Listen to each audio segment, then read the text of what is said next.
Hello student, welcome back to our channel MAHS study. তোমরা on স্ক্রিনে দেখতে পাচ্ছ মাধ্যমিক টেস্ট পরীক্ষা 2025-এর একটা নমুনা প্রশ্নপত্র একটা স্কুলে কমপ্লিট হয়েছে, সেটা তোমাদের দেখাচ্ছি। তোমরা পরীক্ষার প্রশ্নগুলি কেমন হয়েছে তোমরা দেখে নাও, ঠিক আছে? তোমাদের দেখো 3 ঘন্টা 15 মিনিট সময় রয়েছে, 90 নম্বরের পরীক্ষা।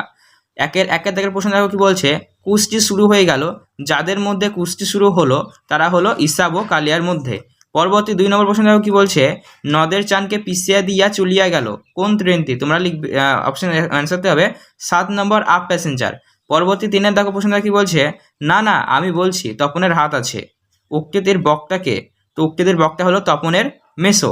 তার পরবর্তী প্রশ্ন দেখো কি বলছে। ছড়ানো রয়েছে কাছে দূরে, কি ছড়ানো আছে? শিশুদের সব, ঠিক আছে। দেখো 5-এর প্রশ্নটা কি বলছে।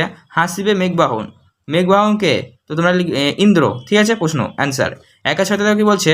তারা আর স্বপ্ন দেখিতে পারলো না, কারা স্বপ্ন দেখতে পারলো না? মানুষেরা, ঠিক আছে। সরি, এখানে দেবতারা হবে, শান্ত হলো দেবতারা, ঠিক আছে। তার পরবর্তী প্রশ্ন দেখো কি বলছে। তোমরা প্রশ্নগুলো দেখে নাও, ঠিক আছে। আর অ্যান্সার প্রশ্ন বলছি না, তাহলে ভিডিওটা অনেক বড় হয়ে যাবে, ঠিক আছে। তোমরা মিলিয়ে নাও, ঠিক আছে।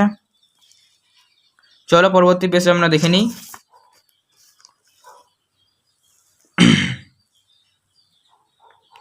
অবশ্যই তোমরা প্রয়োজনীয় স্ক্রিনশট করে নিতে পারো বা খাতায় লিখে নিতে পারো, ঠিক আছে। তোমাদের পরীক্ষা প্রিপারেশনের জন্য খুবই গুরুত্বপূর্ণ। আর এই প্রশ্নের অ্যান্সারগুলো তোমার জানা আছে কিনা জানাবে, মানে প্রশ্নের অ্যান্সারগুলো জানা আছে কিনা জানাতে ভুলবে না।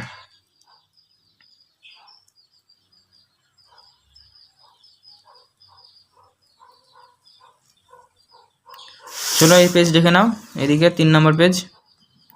কালিদাসের কোন উক্তি কাব্যের উপযুক্ত হলেও ভূগোলে নয়? দুজন সাহিত্যিকের নাম করো যাদের নেশা ছিল ফাউন্টেন পেন সংগ্রহ করা। তারপর দেখো কি দিয়েছে। 2-এর 4-এর দাগের বলছে যে কোনো আত্মীয় প্রশ্নের উত্তর দাও, ব্যাকরণ থেকে রয়েছে, দেখে নাও। প্রত্যেকটা প্রশ্ন গুরুত্বপূর্ণ। তির্যক বিভক্তি কাকে বলে উদাহরণ দাও। প্রযোজক কর্তা কাকে বলে উদাহরণ দাও। সম্পাদক কারক নয় কেন। কর্তৃবাচ্য থেকে কর্মবাচ্যে রূপান্তরের একটি পদ্ধতি উল্লেখ করো। সন্ধি ও সমাসের একটি মূল পার্থক্য লেখো। যোগ্যতাহীন ও বাক্যের একটি উদাহরণ দাও। 2-4-7 আর কোনো ভয় নেই প্রশ্নবোধক বাক্যে রূপান্তর করো। আর কোনো ভয় নেই প্রশ্নবোধক বাক্যে রূপান্তর করো। উপমান কর্মধারা ও উপমিত কর্মধারা একটি পার্থক্য লেখো। ব্যাস বাক্য সহ সমাস উল্লেখ করো ইন্দ্রজিৎ। সমূলে নির্মূল করে দেওয়া পরিমাজি কর্মধারা বাচ্য রূপান্তর করো। দেখে নাও এবার প্রশ্নগুলো।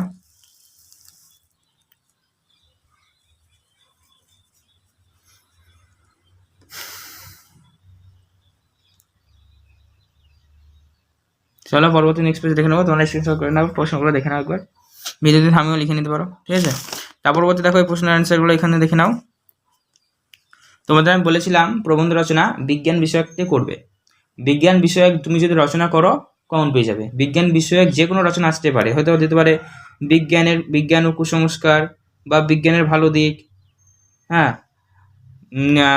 কুসংস্কার সমাজে বিজ্ঞানের ভূমিকা, বিভিন্ন রকমের দিতে পারে, ঠিক আছে। তো দেখে নাও এখানে বিজ্ঞান সম্বন্ধে একটা রচনাও দিয়েছে। আমরা তোমাদের বিজ্ঞান ও কুসংস্কার সম্বন্ধে রচনার কমন দিয়েছিলাম।